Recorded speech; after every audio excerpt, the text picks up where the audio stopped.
Olá pessoal, meu nome é Bruno Saad, esse é um podcast voltado para a gestão pública, no qual eu trago convidados que atuam na área pública e também especialistas nesse tema que é tão importante e caro à nossa sociedade.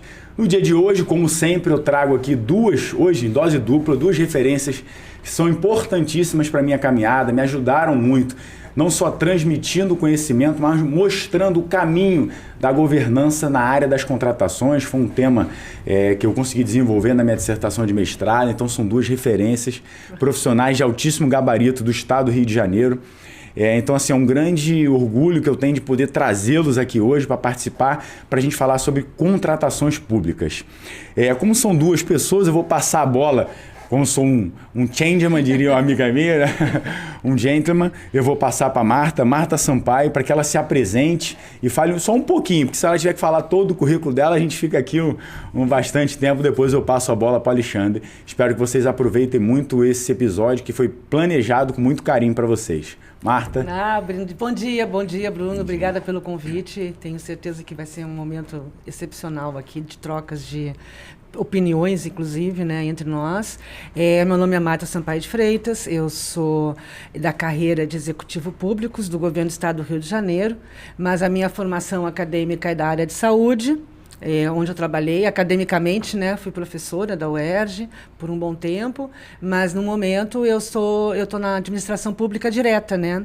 Então, desde o meu concurso que eu realizei e tomei posse em 2015 como analista executivo, eu estou trabalhando desde então na subsecretaria de logística da CEPLAG. Então, desde 2015, fiz toda uma progressão lá dentro, minha carreira foi evoluindo, eu fui tomando conhecimento, adquirindo principalmente especialização dentro de contratações públicas, que é um tema que eu tenho me dedicado a estudar e me especializar desde então. Sou especialista também em administração pública pela Fundação CEPERJ, e eu tenho sempre buscado participar de tudo que pode trazer algum conhecimento, uma análise, um aprimoramento, porque dentro da Subsecretaria de Logística da CEPLAG, sendo a CEPLAG como o órgão central de logística do Governo do Estado, nós temos toda aquela oportunidade, né, de participar, para orientar os órgãos setoriais em relação à implementação de novos regulamentos, ainda mais que vai ser um debate aqui hoje da nova lei de licitações, não tão nova assim, mas nova para nós sim. E a outra eu quero também trazer algumas ações da própria logística, né, dentro do Governo do Estado, o que nós estamos tentando contribuir para a melhoria das contratações, visando naturalmente a melhoria do gasto público. Esse é o principal objetivo. Obrigado, Marta, é isso. Agora eu vou passar a bola para o Alexandre. Gente, o Alexandre, eu já comentei algumas vezes que eu, quando estava desenvolvendo a minha pesquisa de mestrado, eu não consegui desenvolver isso dentro do meu órgão pela incipiência, pelo nível de maturidade que estava sendo desenvolvido ainda, a época da nova lei de licitações, que ainda ia entrar em vigor. Mas eu bati lá na porta dele e falei, você pode me receber aí? Eu tenho uma pesquisa aqui que eu estou querendo desenvolver. Ele, claro, não conhecia, e em 30 minutos... a gente conseguiu entender, eu consegui passar para ele a importância do que eu estava tentando elaborar, que era uma pesquisa, né, uma análise, um diagnóstico de maturidade na área de contratações no Estado, e ele me ouviu, entendeu, e a gente conseguiu aplicar essa pesquisa lá. Então, muito obrigado mais uma vez, né? Você é um anjo assim no caminho da minha vida que tem me ajudado, né? Então, muito obrigado por você estar aqui. Passo a bola para você, Alexandre. Bom, eu que agradeço a oportunidade, Bruno, muito bom estar aqui com você, estar aqui com a Marta. Fico feliz aqui pela chance de poder conversar um pouquinho. Que bom, né, que ajudei você. Na verdade, assim, um ajudando o outro, né? Ele ajudou a própria logística, né, com relação à pesquisa. Ela foi, inclusive, subsídio para normativos que a logística aplicou, né, na sequência, né, da normatização da nova lei de licitações. E falando um pouquinho do meu histórico, né, eu sou bacharel em Direito, atuei 10 anos no governo do estado de São Paulo, como servidor, né, na área de planejamento e orçamento. E aí um belo dia resolvi mudar, vim aqui para o Rio de Janeiro, né, passei no concurso para analista de planejamento e orçamento, né. Embora o meu cargo seja planejamento e orçamento, sempre fui muito assim diversificado, né, no meu leque aí de atuação profissional, né. Sempre gostei muito da área de contratações, atuei em 2 oportunidades distintas na Subsecretaria de Logística, né? Logo que eu ingressei, escolhi ir para a área de logística, né? Pontualmente trabalhar com sistemas de contratação, sistemas de logística, é uma área que me atrai muito. E na minha segunda oportunidade dentro da Sublog, eu atuei como gerente da rede de logística, que foi também uma experiência ímpar, né? Poder atuar em parceria com os órgãos, né? Ajudando, tirando dúvidas, criando oportunidades de capacitação, criando inclusive o portal da RedeLog, que eu acho que é um grande diferencial que a gente tem hoje. Sim.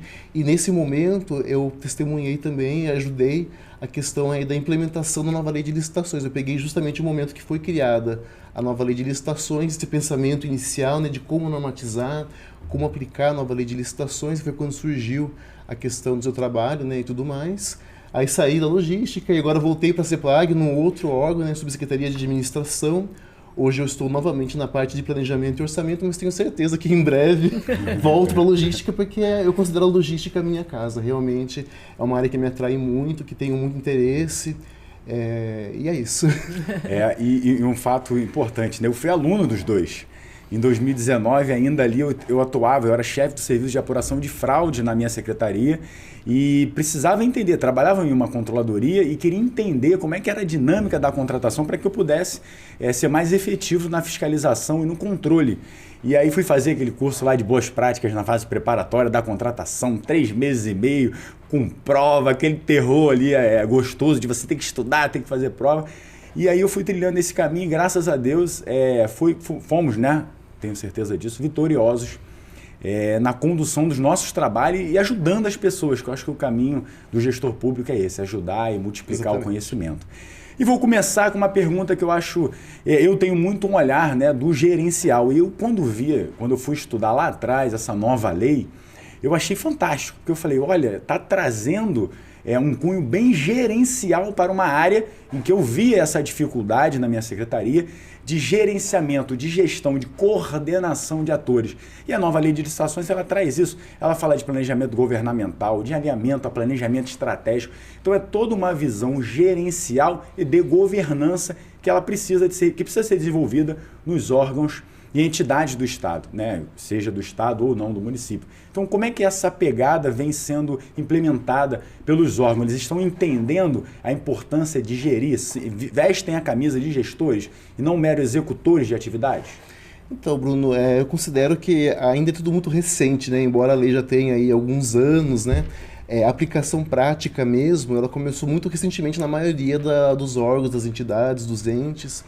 Então, ainda é uma experiência que ainda está incipiente, mas sem dúvida a lei ela traz esse olhar muito profundo na questão da governança, né? Até palavras que a gente não estava nem acostumado a ouvir, né? Quando a gente olha a normatização anterior de compras públicas, né? Então ela foca na governança, ela foca no planejamento, que eu acho que é uma coisa muito importante, alinhamento aí na questão orçamentária, que acho que hoje é um assunto, especialmente aqui no Rio de Janeiro, que está muito em voga, né? Com essa dificuldade toda aí da questão de receita, questão de limitação orçamentária. Então, mais do que nunca, é essencial a gente ter essa visão de planejamento, né? E também acho que é importante ter esse alinhamento com a questão da gestão estratégica. Muitas vezes o próprio órgão não tem ainda uma visão muito clara do que ele pretende. Qual que é a minha missão institucional, eu enquanto órgão, enquanto secretaria, enquanto entidade que eu pretendo. Então, até a maturidade com relação a esse planejamento ainda tem que evoluir para a gente chegar num ponto que eu posso falar, eu como visão institucional pretendo isto e para atingir esses objetivos vou estabelecer esta linha de contratações e vou estabelecer essa governança para atingir meu objetivo. Então, ainda estamos num momento incipiente, mas eu vejo que é um movimento de muito debate, eu acompanho muitas discussões em redes sociais, no LinkedIn, no Instagram, e está todo mundo focando realmente nessas grandes novidades, que é a questão do planejamento e a questão da governança. Então, só o fato de existir o debate já é um ganho assim que é incomensurável, mas aos poucos a gente vai adequando tudo isso. Exatamente. Concordo plenamente com o Alexandre e ainda complemento, né? Essa visão gerencial que você tanto fala, no meu entender, há muito tempo que eu tenho estudado, até nos artigos a gente tem alguns artigos que a gente publica falando sobre a importância das compras governamentais, compras públicas, independe da nomenclatura, né? Essa visão gerencial que você está nos trazendo aqui, do teu entendimento, a governança, o planejamento, os instrumentos necessários para que tu um acompanhamento de todo o ciclo de vida da contratação, isso tudo se insere dentro da visão de não... A área de compras não é apenas uma área meio na administração. A gente tem que trazer isso para os gestores, enfatizar isso. É uma área estratégica. Sim. No momento que a gente tem, inclusive, não tem disponibilidade de recursos, é muito limitado, né? Então, a gente tem que saber utilizar muito bem, aproveitar o que se tem para se conseguir o que precisa, né? Então, tem que ser, primeiramente, temos que ter esse alinhamento mais que necessário do planejamento com o planejamento estratégico do órgão ou da entidade, seja o que for, e também com os recursos orçamentários. Então, eu acho que todos os atores envolvidos dentro de um órgão, dentro das diferentes áreas, eles têm que estar perfeitamente integrados dentro do ciclo das contratações, porque todos são importantes. Não, a gente, por mais que exista a segregação de funções dentro de um processo de contratação, independente disso, todos os atores envolvidos com aquela contratação, ou quaisquer que sejam, eles têm que ter conhecimento de todo o processo. O planejamento já é o início, é o princípio. Né? E eles têm que participar também, visando que aquela necessidade ela está alinhada com o que o órgão pretende entregar dentro da missão, né? E o que ele pretende entregar e o que ele pretende para a sociedade. Focando no cidadão, focando na sociedade. Exatamente. Então, quando a gente fala de carta de serviços do cidadão, ali já se insere tudo que os órgãos planejam fazer, né? O que nós pretendemos entregar para a sociedade. E não tem como desvincular tudo isso de um setor de compras, da contratação. Não falo nem setor, mas eu falo do processo de contratação. Ele é como se fosse, assim, dentro da espinha dorsal dos objetivos da organização. Então, Não, perfeito. E eu via isso, né, na prática. Eu cansei de dar treinamentos e perguntava para as pessoas que estavam lá, alguém já leu o planejamento estratégico da sua organização? Às vezes tinha 1 dedo, 2. Mas, gente, o planejamento estratégico organizacional é a sua Constituição Federal. É ela mapa, que vai né? direcionar toda e qualquer ação da sua organização. Isto é governança. Então, assim, planejamento estratégico, você vai definir objetivos estratégicos, iniciativas estratégicas, e a contratação, ela tem que estar alinhada a isso. E é tão, assim, parece tão claro, transparente, lúcido, mas as pessoas às vezes focam muito em contratar e esquecem. Qual é o objetivo da minha organização? Para que a minha organização foi criada? O que eu tenho que entregar ao cidadão? Elas esquecem isso. E às vezes eu vejo gente aderindo à ata de registro de preço. Aí eu olho para o planejamento dessa organização, desse órgão. Mas por que você aderiu a essa ata de registro de preço? Ah, não, para ficar aqui na manga. Você não tem nada planejado. Então, assim, o planejamento é uma palavra que você tem que trazer assim, em letras garrafais, porque o planejamento é o alinhamento. É o alinhamento da contratação ao que a gente espera da governança. Inclusive, foi levada a princípio. Na própria lei. E a gente fala, e a própria lei traz uma série de planejamentos, planejamento sustentável, planejamento governamental. E é preciso que os gestores entendam, compreendam, para que exatamente essa questão que a Marta levantou, a contratação ela seja estratégica. Ela consiga entregar o melhor a menor custo e ser mais eficiente. E aí uma boa prática do planejamento que eu via na CEPAG já em 2019 é o plano de contratação anual. Gente, isso é fantástico. O cidadão consegue ter acesso a tudo que aquela organização tem planejado de contratação para o próximo ano em transparência ativa, muito antes da nova lei de licitações entrar em vigor, ser promulgada lá em 2021. Então é uma experiência muito positiva. E como é que os órgãos, como é que foi essa adequação, essa adaptação dos órgãos para... E aí requer um trabalho organizacional, institucional ali de cultura do planejamento, que vai ter muita gente reclamando, pô, mas para que eu preciso planejar isso? Deixa para o ano que vem. E tem uma série de marcos temporais ao longo do ano, e o Alexandre cobrava isso lá no grupo. Gente, tem o PCA, na época era o PAC, Plano Anual de Contratações, tem que enviar o PAC. E para contratar, você tem que ir lá no PCA, alterar o PCA para fazer a contratação. Como é que foi essa experiência? Porque é uma cultura do planejamento. Sim, sim. Foi até interessante, eu lembro até hoje que no momento que saiu publicada a nova lei de licitações, eu olhei ali, comecei a analisar os artigos e apareceu a parte que ele menciona o plano de contratações, eu falei, olha que legal, né? Uma coisa que o governo do Rio já tem a prática, adotou desde 2019, essa prática, ela se materializa numa lei posterior. Então a gente vê que a gente está indo pelo caminho certo. Já é assim um indício, né, de meio caminho andado. A gente se antecipou na naquela direção época. correta, né? Houve uma antecipação. E é bem como você estava colocando, né? No primeiro ano do antigo PAC, né? Eu não estava na logística ainda, né? Mas eu acompanhei o histórico, né? Como se desenvolveu. Houve uma adesão ainda muito incipiente dos órgãos, mais ou menos 1/3 dos órgãos responderam ao primeiro plano de contratações, mas aos poucos foi se cristalizando, né? Foi se consolidando essa cultura do planejamento, como você falou. A cultura é o mais difícil de você instituir. E até pegando um paralelo com o orçamento, né? A gente tem uma prática no Brasil do orçamento 10%, né? Aumenta 10% do ano anterior e está feito o orçamento. E a gente vê que nas contratações muitas vezes acontece isso. Pega o que você contratou ano passado, joga 10% a mais e pronto, está resolvido. E não é assim. Não é assim. Está muito Isso longe. não é planejar. Isso não é planejar. Então, essa instituição de você ter um instrumento de planejamento de contratações já é um passo na direção certa. Com a nova lei, ela teve um novo gás, né, vamos dizer assim, porque a nova lei trouxe a necessidade de alinhamento do planejamento das contratações com a questão de planejamento estratégico e também a parte orçamentária, porque a gente via uma dissociação do que seria o antigo PAC, né, o plano de contratações, com o orçamento. A gente vai comparar valores daquele órgão específico com relação a contratações, X. Aí você vai olhar o orçamento, X menos 50. Ué, não faz sentido. Se eu não vou ter dotação orçamentária para comprar tudo aquilo que está planejado, alguma coisa está errada, está dissociada. Está descasando ali. E como você comentou, tem que ter esse alinhamento dentro do órgão. É uma coisa assim que desde o meu início na carreira pública eu falo, né, em qualquer capacitação que eu participo, qualquer aula que ministro, eu falo muito isso. A gente tem que ter um alinhamento entre os diversos atores do órgão. Vocês não podem ficar em caixinhas isoladas, pensando só no seu universo. Minha área é orçamento, só vou pensar em programa de trabalho.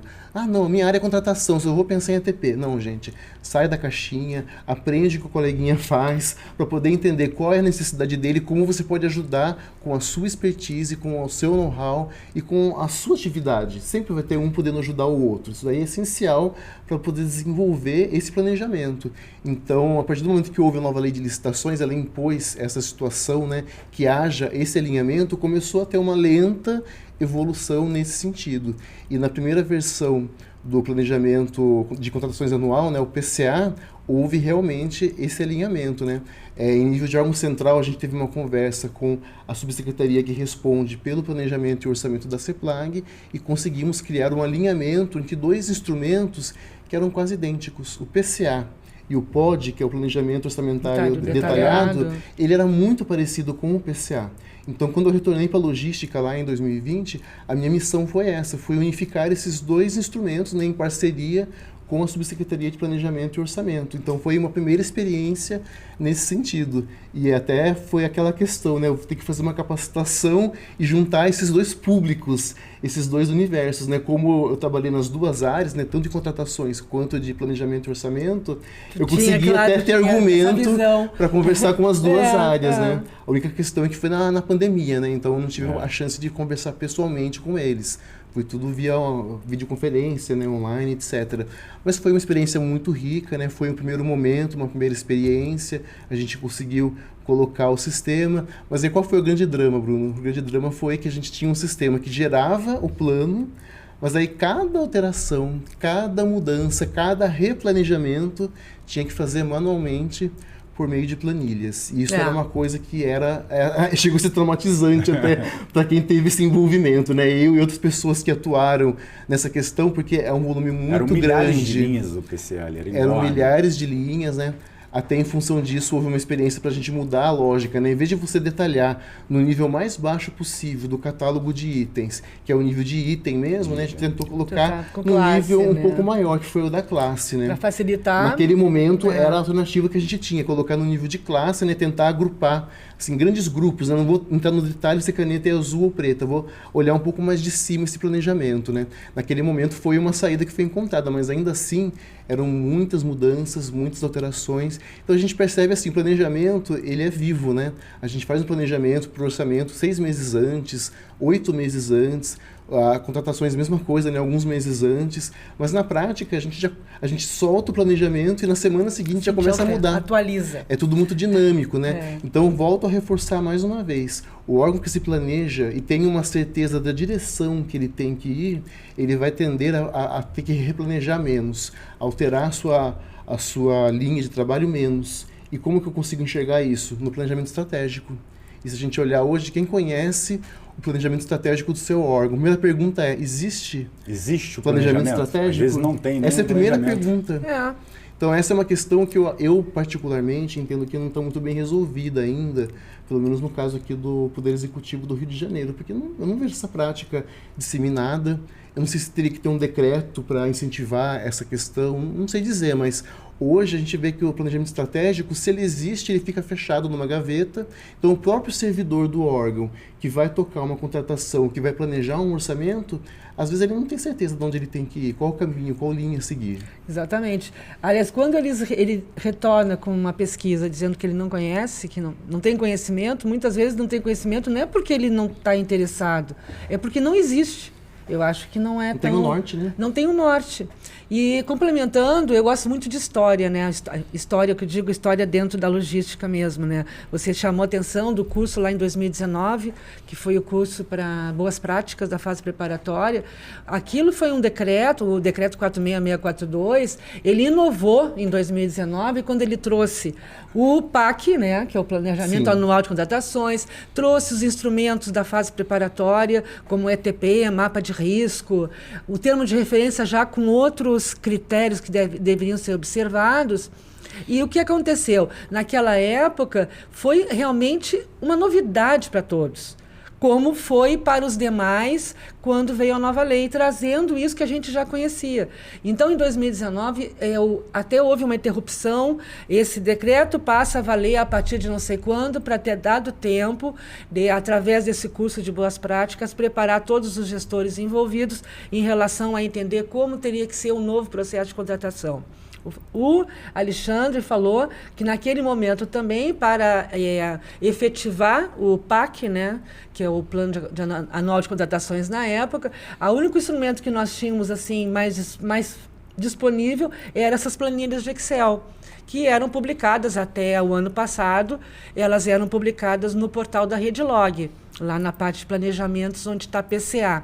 Que já é a nova nomenclatura, né? Plano de Contratações Anual. Uhum. Ano passado, quando a gente começou a pensar na nova lei em relação ao PCA, e que o PCA ele tem que estar através de um sistema, deveria ser, porque para integrar com o PNCP, que é o Portal Nacional de Contas Públicas, ele tem que ser publicado lá. E aí, então, a gente pensou, a logística, vamos ter que fazer de uma outra maneira. Aí, passamos para um plano de ação, já em 2022, que seria que chegamos ao ponto de, conjunto com vários outros setores, decidimos pelo desenvolvimento de um sistema. Então, nós temos hoje o sistema PCA. Ano passado, por decreto, depois uma resolução, estabelecendo os prazos, né? Mas o decreto, ele é um decreto robusto, né? Que trata da nova, como seria, novas diretrizes para o plano de contratações anual e também a utilização do sistema PCA. Esse sistema PCA, ele tem vários perfis. A ideia foi trazer, primeiro, governança ao instrumento, né? Porque a gente verificava que apenas as planilhas eram apenas tornar um instrumento de obrigação por causa do decreto da fase preparatória. Meramente formal. Né? Meramente formal. Está prevista, a contratação está prevista no PCA? Tá, então tá, comprovava. Mas não era um instrumento gerencial, como é o sistema PCA hoje. E dentro do sistema PCA nós temos diferentes perfis. Tem a área demandante, o setor demandante, o perfil do demandante, o perfil do confirmador e o principal, o validador, que é o nosso gestor setorial da Redlog. É aquele gestor que vai interagir com a logística, compras e com o orçamento. Né? Então, existe toda essa integração. E esse validador é que vai depois encaminhar dentro do sistema para o aprovador. Então, a ideia foi trazer uma governança, uma lógica da importância do planejamento, né? Até porque o fato de publicar no PNCP já traz a transparência da intenção das contratações futuras. Então, tem que ter mais cuidado ainda de não ser apenas o que a gente chama um desejo do que eu quero.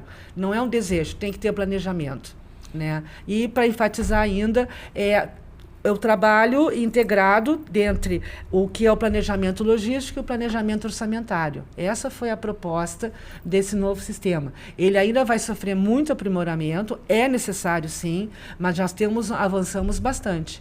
Não, é ótimo. Eu sempre falo, né? Uma planilha de Excel é muito boa, mas um sistema é sempre melhor.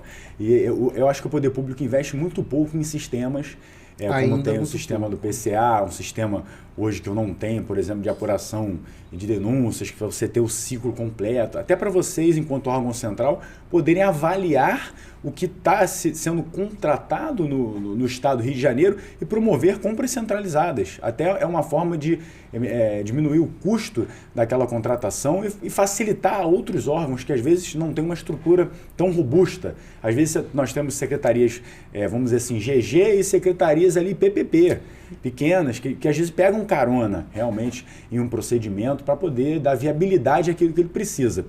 E essa importância de você dar transparência ao que você quer contratar é bom para o seu órgão, mas também sinaliza para o mercado. O mercado precisa dessa sinalização do que o poder público está pretendendo contratar para que ele se prepare.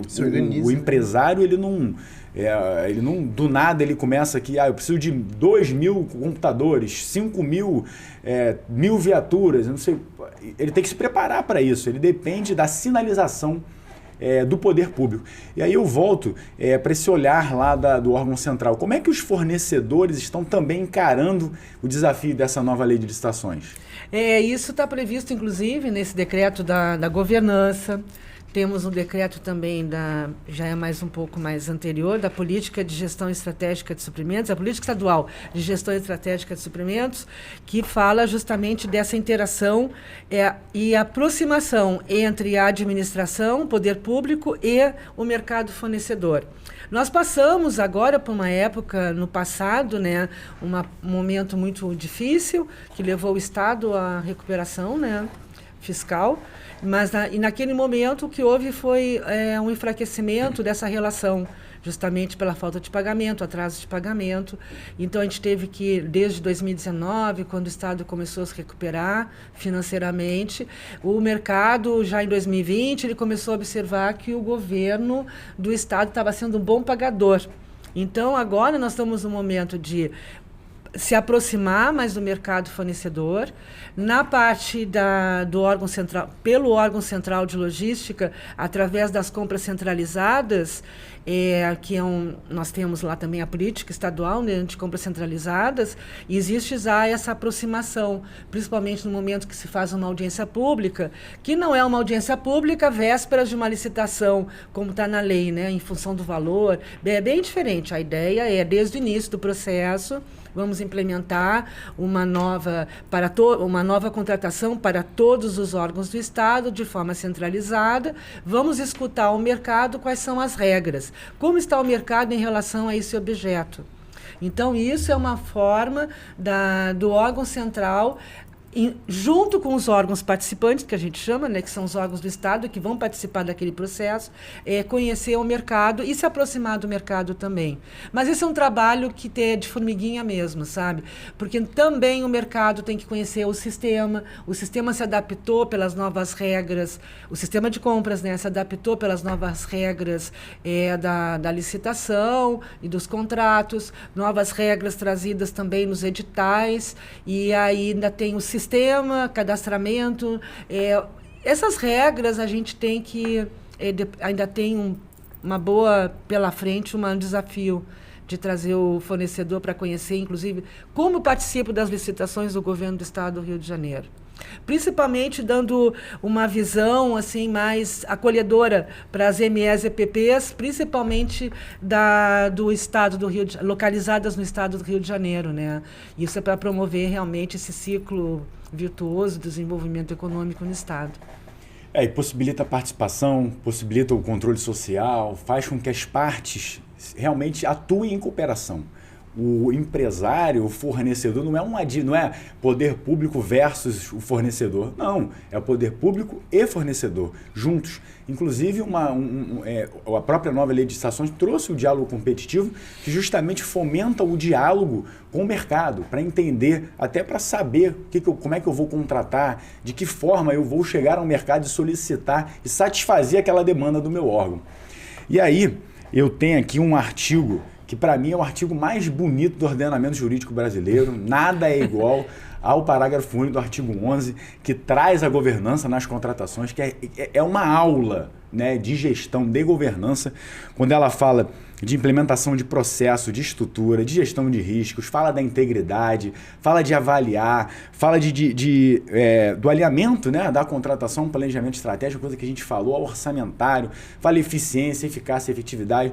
Então, assim, esse é um dos artigos que você pode aplicar em qualquer área da gestão pública, não só na área de contratações, mas é um artigo que cabe ali perfeitamente para qualquer área. E uma coisa que ele traz ali são processos e estruturas. E a gente vê a grande dificuldade do órgão público tem de se estruturar para dar conta do que a nova lei de licitações traz. Muitas secretarias têm atividades fins específicas, como a saúde, o transporte, às vezes é uma secretaria de polícia civil, de polícia militar. Então a atividade fim é muito específica e eles acabam, por vezes, deixando de dar a devida atenção a essa área, que na verdade vai viabilizar com que aquele servidor execute a sua atividade fim. Como é que tem sido esse desafio de estruturar equipes para dar conta de tudo que a nova lei de licitações traz? Quer comentar, Marta? Eu queria comentar rapidamente, mas eu acho que tu pode, o Alexandre, ele pode complementar e muito, né? Até por causa que isso foi parte também mais explicativa, vamos dizer, mais orientadora dentro do decreto da governança de governança e contratações e governança logística, né? Uhum. Nós temos ali um capítulo voltado justamente para a parte de estruturas e processos e temos outros para os agentes, né, da contratação. Mas o que eu queria é que depois que houve-se a publicação desse decreto de governança... O decreto 48650, de agosto de 2023. De agosto de 2023, 48650, exatamente. Aí a gente pensou, bom, agora estamos nós temos que ter fôlego para publicar esses decretos regulamentadores da nova lei, que são vários, né? E aí, mas o que nós observamos lá na logística como retorno dos órgãos, essa é uma das grandes vantagens de trabalhar no órgão central. A gente tem essa interação com todos os órgãos do Estado, né? É a que a gente observou que, olha, nós entendemos perfeitamente quanto à estrutura. Eu entendo que é a estrutura mínima. É a estrutura mínima que tem que ter para uma contratação pública. O decreto ele é bem claro quais são essas estruturas e quem é quem dentro de cada estrutura e quais são os objetivos ou atividades ou competências, seja o que for. Mas os órgãos, principalmente aqueles PPP, como você fala, né? Eles falaram assim, olha, a gente entendeu perfeitamente, a gente concorda, é necessário sim, mas nós não temos a quantidade do caso de servidores, né, que possam estar capacitados e devidamente enquadrados dentro daquela... Alocados dentro daquela estrutura. E aí o que foi verificado é necessário, não houve crítica, tipo assim, não, o decreto determina uma estrutura mínima que a gente não consegue cumprir. Não, a gente concorda que é perfeito, mas a gente realmente tem dificuldade. Lembrando que... diante do Estado estar em regime de recuperação fiscal, nós temos uma limitação de gastos com o pessoal. Então, quando a gente vê que seria necessário ampliar, talvez, o número de pessoas e de atores envolvidos na área de contratações, isso não nos permite, né? O que está acontecendo é que os mesmos atores estão assumindo outras funções. O que eu tenho observado, alguns órgãos estão conseguindo, assim, internamente, realocar as pessoas. Vou dar o exemplo até da própria CEPLAG, né, a Subsecretaria de Administração, que a gente fez um trabalho lá para separar a equipe que cuida da fase preparatória da contratação, que é tudo que envolve até o momento da seleção do fornecedor, e segregou numa outra caixinha a equipe que cuida do pós-venda, vamos dizer assim. Que é a equipe que cuida da contratação em si, a assinatura do contrato, as futuras renovações. E na maioria dos órgãos a gente vê que não é essa a realidade. A mesma equipe que está fazendo a licitação, que está tocando o pregão, o procedimento licitatório, também está cuidando do pós, que é a gestão contratual, até mesmo a fiscalização em muitos momentos, né? E sem dúvida isso é prejudicial. A gente tem a clareza e a nova lei traz também essa clareza de distinguir esses papéis. O que tem a questão do agente da contratação que ainda está um pouco polêmico, tem essa dificuldade ainda. Então, assim, é um trabalho, como você falou antes, Marta, de formiguinha, né? De instituir. Eu acho que a gente conseguiu fazer uma comunicação interessante com os órgãos para eles entenderem qual é a lógica da nova lei. A Sublog, desde o momento da publicação da lei, ela trouxe várias oportunidades nesses anos, né, para explicar, para frisar essa questão, e agora o normativo ele concretizou de uma forma assim estruturada essa questão, mas ainda está muito incipiente, ainda a gente está muito no começo, né? Se a gente pensar em termos práticos, quando começou de fato a nova lei de licitações, e não só aqui no Rio, mas em grande parte do Brasil. Começou na prática em janeiro, essa é a realidade. Com pouquíssimas exceções, é o que aconteceu. Alexandre, tem alguns entes aí que conseguiram normatizar a nova lei 2 meses depois. A gente foi olhar o normativo, o que é? Copiou e colou a lei 1433 e transformou aquilo num decreto. Isso não é normatizar a nova lei. Então, Ctrl-C, Ctrl-V qualquer um faz, né? Então, a gente teve todo um trabalho de fazer esses estudos, né? Inclusive, sua pesquisa teve um papel importante nesse estudo, e isso é derivando vários normativos, né? A gente publicou alguns este ano, vários no segundo semestre do ano passado. Então, ainda é um trabalho que vai perpassar aí os próximos anos, construindo essa nova lógica, da gente ter essa segregação dessas figuras e não continuar essa mistura, né? Que a gente tem. Essa mistura ela é prejudicial. A pessoa não consegue dar conta de tudo, né? A pessoa que toca a licitação, fiscaliza, faz a gestão, não tem como, gente. Em muitos jogos ela até recebe aquele material. Não tem como, gente. É muita coisa para uma pessoa só assumir. E eu só queria também reforçar isso, né? A gente está falando do governo do Estado do Rio de Janeiro, aliás, nós estamos falando do governo do Estado porque nós somos do governo do Estado, servidores efetivos do governo do Estado do Rio de Janeiro. Mas a nossa experiência também, através de aulas, né? Nós somos professores também de cursos, e também no âmbito do CONSAD, que é o Conselho Nacional do Secretário de Administração, que a gente tem essa interlocução também com outros estados, e no caso dos cursos também com municípios, né, alunos que são de prefeituras e tal, a gente verifica que esse problema em relação à distribuição e à segregação e capacitação, pessoas qualificadas para trabalhar dentro da área de contratações públicas é geral, tá? É uma coisa muito comum. Talvez também aonde não tem essa restrição, no nosso caso do governo do Estado, que é uma restrição de ampliar o quadro em função do regime de recuperação fiscal, a gente observa também que nos demais entes não é uma questão de não poder, é uma questão de não ter essa visão estratégica que tem a área de contratações governamentais. E a questão do conhecimento também, como se fosse um meio, ainda chega. É um meio no setor administrativo, é um meio para poder adquirir determinado bem, contratar determinado serviço. E eu diria também que tem a questão do próprio conhecimento, né? Eles ainda estão aprendendo, estão estudando a nova lei. Muita gente não sabe ainda claramente, né, essa distinção. Então eles têm que aprender isso para poder enxergar as caixinhas separadas e poder alocar corretamente, né, e seguir a estrutura de governança prevista, né? Isso. Como a gente, às vezes, a gente está tão mergulhado nisso, está tão entusiasmado, estuda e acha que é a realidade do Brasil. E o Brasil é muito grande, são muito vários diverso. estados, são mais de 5 mil municípios. E realmente é uma cultura que está sendo implementada. De você olhar para o seu planejamento estratégico, de você criar estruturas, de você dar um olhar estratégico para aquela contratação. Pô, eu tenho que atender uma demanda na área de educação, na área de saúde. Como é que eu posso ser estratégico e realmente atender o máximo a minha região, a minha sociedade? Isso demanda muito tempo, como você mesmo falou, cultural, né? Tudo que é cultural é difícil. Ainda mais, às vezes aqui no Rio a gente tem um pouquinho mais de dificuldade, mas a gente avança ainda que... É importante que a gente avance. E eu acho que aqui no estado do Rio de Janeiro, a gente já começou muito cedo.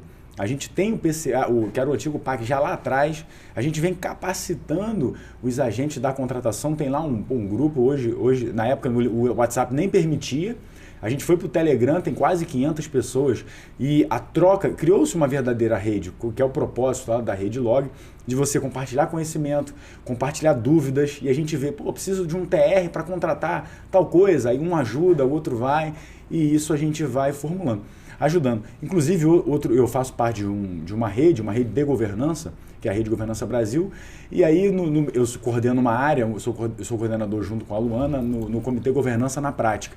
E o nosso grupo tem gente do Acre, tem gente de um monte de lugar do Brasil, né? Nossas reuniões são online. E lá no Acre, um colaborador nosso, lá, um associado, eu estou com dificuldade, preciso implementar a governança. Eu falei, eu tenho o melhor decreto de governança nas contratações.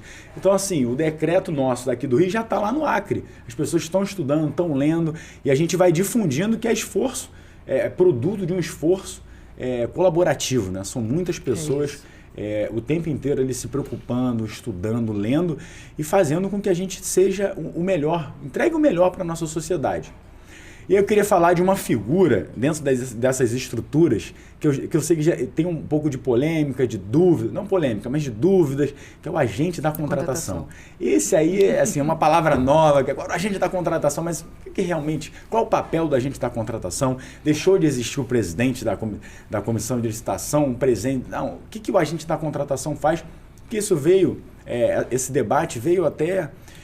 a ponto nosso, né, que eu tenho uma área, dentro das áreas que eu coordeno hoje na prefeitura, uma delas é a gerência de análise e integridade de fornecedores e colaboradores externos. Então, toda a contratação de grande vulto ou até a contrato de patrocínio passa por uma análise. E aí a gente também faz análise dos integrantes que são da área de contratações. Aí vinha o agente da contratação que não está, o nosso normativo não trazia o agente da contratação, porque a lei é nova. E aí vamos fazer essa análise, em que nível de risco a gente enquadra. Então foi bem interessante esse debate com o olhar da integridade, que a nova lei também exige isso. Como é que essa figura é tão importante hoje para a área de contratações? O que a gente pode trazer de conhecimento para o nosso ouvinte aqui?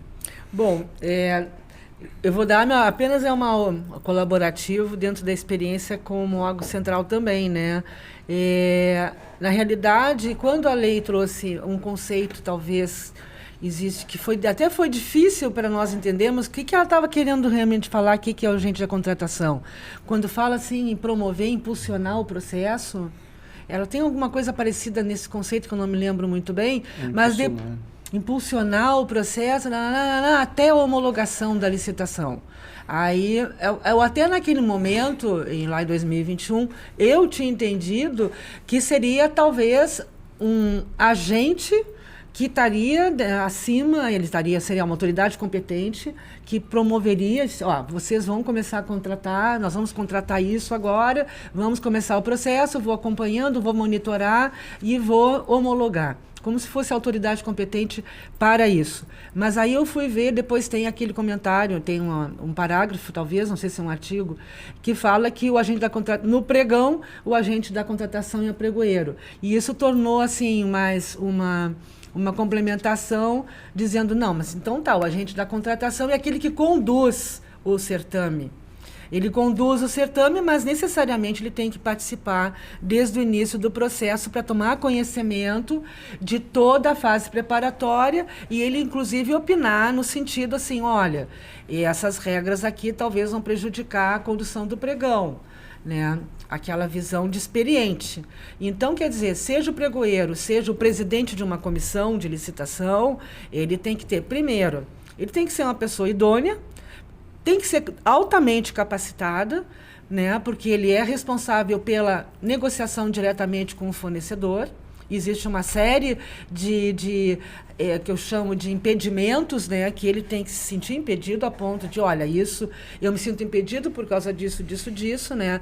Então, eu entendo que o agente da contratação, seja o pregoeiro hoje, ou seja o presidente da comissão, que já no governo do Estado, já estão saindo as publicações, quem é quem, né, daquele órgão, quem é o presidente, quem é o pregoeiro mesmo, né, como agente da contratação, ele tem que ter além de toda a certificação e capacitação, qualificação, conhecimento, especialização, ele tem que ter, acima de tudo, essa parte de idoneidade, né? Dele ter essa responsabilidade de que ele está participando de um processo e que ele é completamente imparcial em relação a qualquer decisão que se tome. Mas ele é colaborativo dentro da fase preparatória anterior ao que ele vai, então, impulsionar, que seria a condução do certame.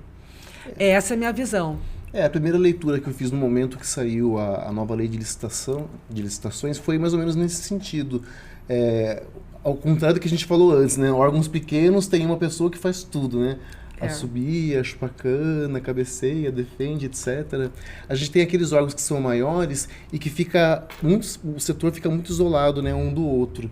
Assim como muitas vezes a parte de planejamento e orçamento não conversa com a parte de contratações, mesmo dentro do que seria, né, a área de contratações, até mesmo o DGF do órgão, a gente tem uma equipe que cuida da fase preparatória, né, que vai pensar na contratação em si, e depois uma outra equipe que só quer pegar aquele bolo pronto, né, e só colocar a cobertura, né, que seria fazer o procedimento licitatório. E aí enxergou-se que talvez não seja o ideal, né?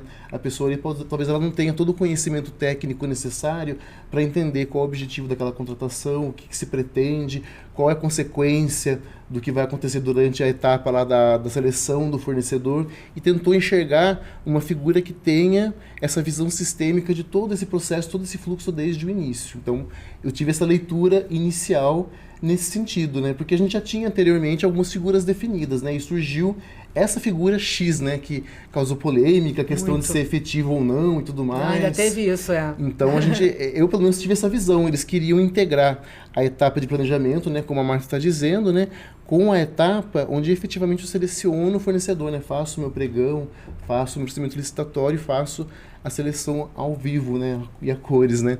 Eu acho que tinha essa falta, né, dessa figura que tivesse essa visão. Porque era muito segregado, né? Eu lembro em órgãos que eu trabalhei que era desse jeito. A gente não tinha acesso à equipe que cuidava da licitação em si. Eles ficavam muito isolados, só fazendo aquele arroz com feijão. De repente, ter uma visão um pouco maior da coisa pode trazer benefícios, né? Até em algumas decisões que essa equipe tem que tomar e que esse agente tem que controlar, tem que impulsionar, né? Como a gente fala na lei. Exatamente. E eu acho que vai ao encontro até do macro processo de contratações que foi definido no decreto. Isso. Eu sentia muito essa dificuldade. Olha que eu era o órgão de controle, né? Eu controlava através do SEI e das reuniões, tudo que passava na área de contratações na minha secretaria, mas eu sentia a falta de alguém que realmente, vamos caminhar para cá, vamos coordenar a fase de seleção, quem é que fez o ETP, o TR, vamos ter um diálogo, né, cada um segregando, cada um entendendo o seu papel, mas precisa ter alguém que deliga. E eu acho que esse macro processo de contratações que foi implementado pelo decreto, ele que também foi objeto lá dessa dissertação que a gente conseguiu estudar, eu acho que trouxe um pouco dessa visão, né, das etapas, do que cada um, qual é o produto de cada etapa, como é que eu coordeno essas entregas e esse diálogo, porque às vezes você tem uma etapa lá na frente do gestor, fiscal do contrato, que às vezes ele sabia por diário oficial, assim, sou gestor de contrato, caramba, e agora, o que eu faço? Assim, e às vezes era uma gestão e era fiscal de um contrato milionário. E ele não participou da elaboração do TR, ele não sabe nada do estudo técnico preliminar. Isso. Caramba, alguém precisa azeitar isso. Falar, fiscal, vem cá, eu vou te colocar para ser fiscal daquele contrato mais à frente. Esse aqui é o nosso TR, vamos participar desse debate, está sendo construído dessa forma, esse é o objeto, a execução vai se dar desta forma. Então precisa de alguém para azeitar isso. E é a tal da governança, que vai ao encontro desse macroprocesso. E os órgãos estão entendendo a efetividade desse macroprocesso? Essa é uma pergunta assim, que requer também ouvir os órgãos, né? Não sei se lá como órgão central, como é que tem sido esse diálogo no sentido de esse macroprocesso de contratações aqui também é viável? Na realidade, a gente, o que nós estamos fazendo, que a gente tem talvez mais mas de imediato que a gente consegue implementar a visão do macroprocesso é justamente no âmbito das compras centralizadas. Como é um processo que está envolvendo 64, 65, 66 órgãos participantes, que essa mais ou menos é a nossa média de órgãos participantes atualmente, a gente já comunica desde o início aos órgãos participantes. Não é a publicação do edital, não. A gente comunica do ETP, comunica do termo de referência, quando faz o levantamento das demandas, participa da audiência pública, convida para a audiência pública. Quando chama os fornecedores, convida esses órgãos também. Eles participam dessa construção desde o início. Nos órgãos participantes, é lógico, cada um vai mandar o seu representante, seja da área que ele for. Aí é o interesse do próprio órgão. Pode ser, por exemplo, o pregoeiro, como pode ser o gestor de contrato. Mas aí nós fizemos um trabalho, além da divulgação e do próprio processo, que é transparente, todo mundo pode acessar. Agora nós tivemos a implementação do modelo de gestão de contrato, no processo que era pela 8666, mas que a gente resolveu já colocar esse modelo de gestão de contrato, que foi trazido pela nova lei, já para promover uma cultura para os gestores e fiscais de contrato de um novo instrumento que traz governança, inclusive, para a execução contratual. Porque não adianta nada um processo perfeito, a melhor obtenção em termos de economicidade com a centralização, padronização, tudo isso, quando chega na gestão contratual ou na fiscalização, cai por terra o que precisa ser observado, como, por exemplo, acordo de níveis de serviço. O fiscal realmente utiliza aquele acordo de nível de serviço? É muito importante. Então, a gente fez uma audiência pública agora, umas 2 semanas atrás, voltado especialmente para os gestores e fiscais de contrato. Então, a gente conseguiu cobrir todo o ciclo, todo o processo, o macroprocesso, interagindo diretamente com esses órgãos, né? Então, eu espero que, como a gente está envolvendo a participação de 64 órgãos, por exemplo, da audiência pública com gestores e fiscais, nós tínhamos quase 90 pessoas no auditório. Legal. Legal, né? Gestores e fiscais presentes, né? Representando os mais diferentes órgãos. A gente pensa assim, bom, fazendo esse trabalho no âmbito, né, das compras centralizadas, a gente está promovendo já uma divulgação do que os setoriais precisam observar nos seus contratos, nas suas contratações. Essa é uma ideia, né, que a gente teve e que está sendo bem... Como órgão central lá, a CEPLAG, ela vem, para mim, assim, ganhando muitas estrelinhas e tem realmente feito o dever de casa, estimulado os órgãos do Estado a seguirem esse exemplo, que eu acho que acima de tudo, é uma referência positiva e ela também avança na parte de centralização de procedimentos, de criação de minutas, de documentos padronizados. Isso é um ponto forte também lá da Sublog. No caso, nós temos, assim, em termos de minutas padrão, é a PGE, né? Então, a Procuradoria Geral do Estado é que ela estabelece, ela que já está, inclusive, publicando as minutas padrão de edital pregão, edital para concorrência, para serviços, aquisição de materiais. Temos também, agora mais recentemente, que foi o edital de pregão para registro de preço, a minuta padrão também da ata de registro de preço e minuta padrão dos contratos. Então, tudo isso já foi feito pela PGE. Isso é prática no Estado, desde que eu me conheço por gente na logística. A minuta padrão sempre são de uso obrigatório pelos órgãos nas suas contratações, e aí existe uma série de regras, inclusive, as novas minutas, inclusive essas recentes da 1433, eles foram mais além, eles já trouxeram as opções, se for isso, coloque isso, se for isso, coloque aquilo, e tudo fica em vermelho. Na minuta do edital, por exemplo, que vai depois para análise jurídica, né? A gente ressalta ali quais as alterações que a gente considera necessárias para adequar ao objeto.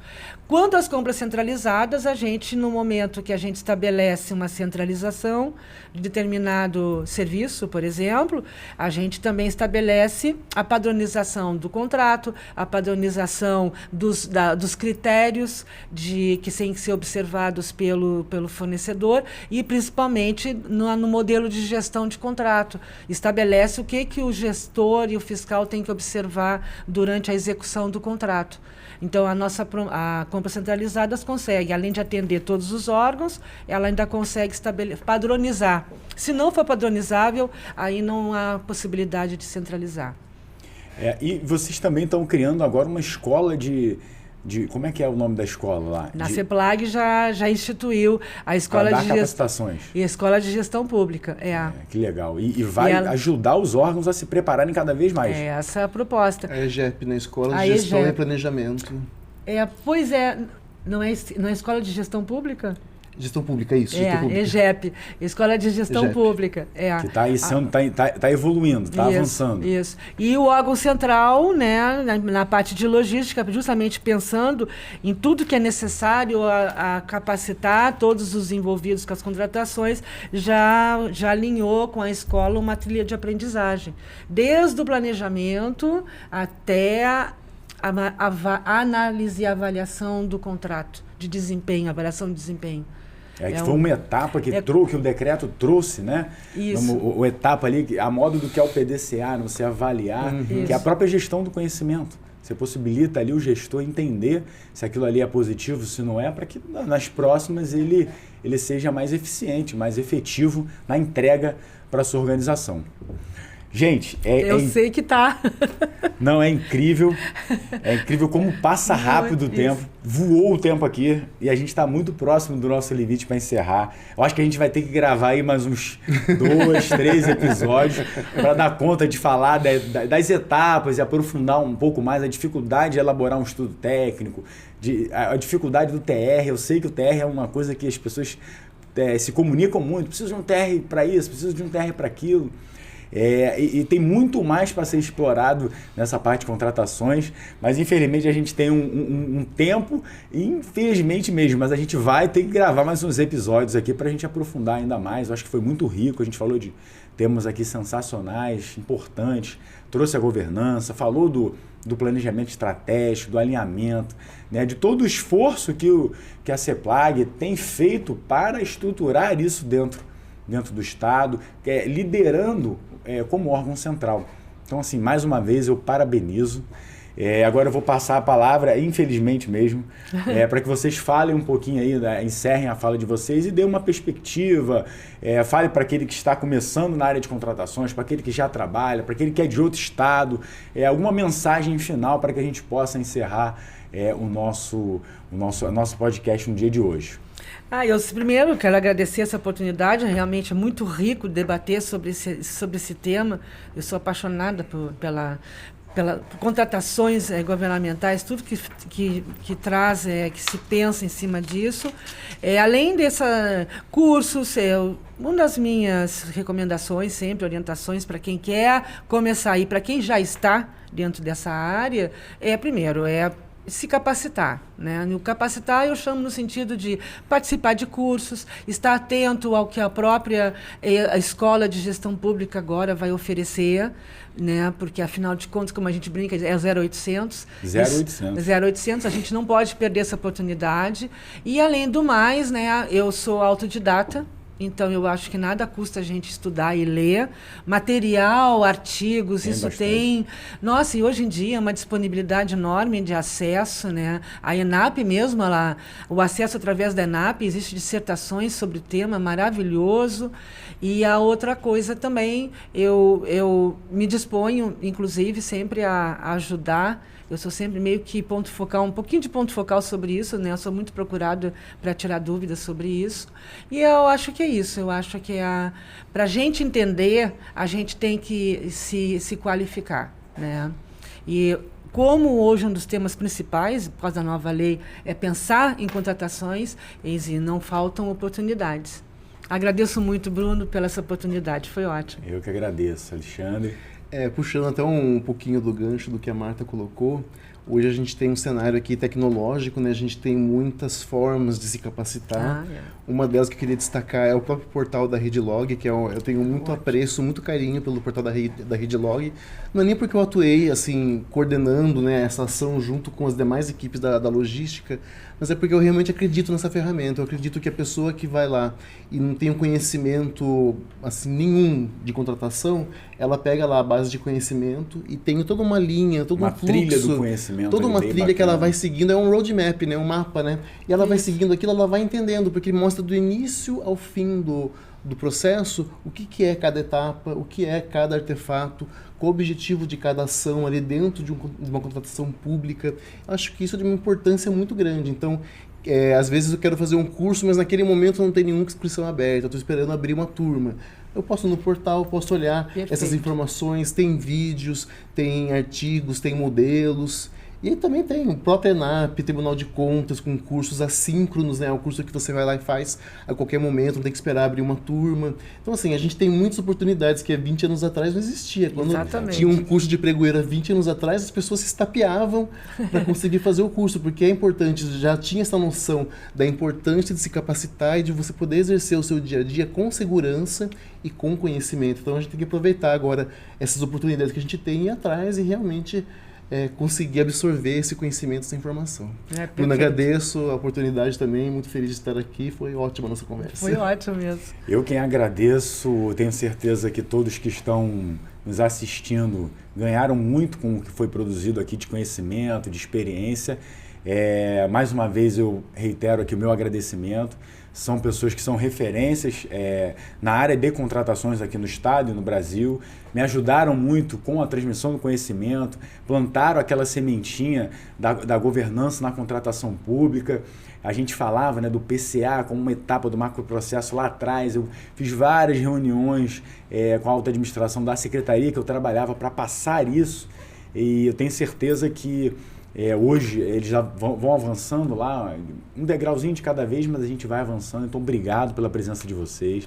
São profissionais que realmente referenciam aí, são grandes referências para mim. Obrigado, eu estou até emocionado aqui, são realmente pessoas que eu agradeço muito. O Alexandre, então, tem uma participação que hoje é uma curiosidade, na vaga que eu ocupo na prefeitura, foi um processo seletivo que ele largou ali no grupo despretensiosamente. Eu olhei, vou me inscrever.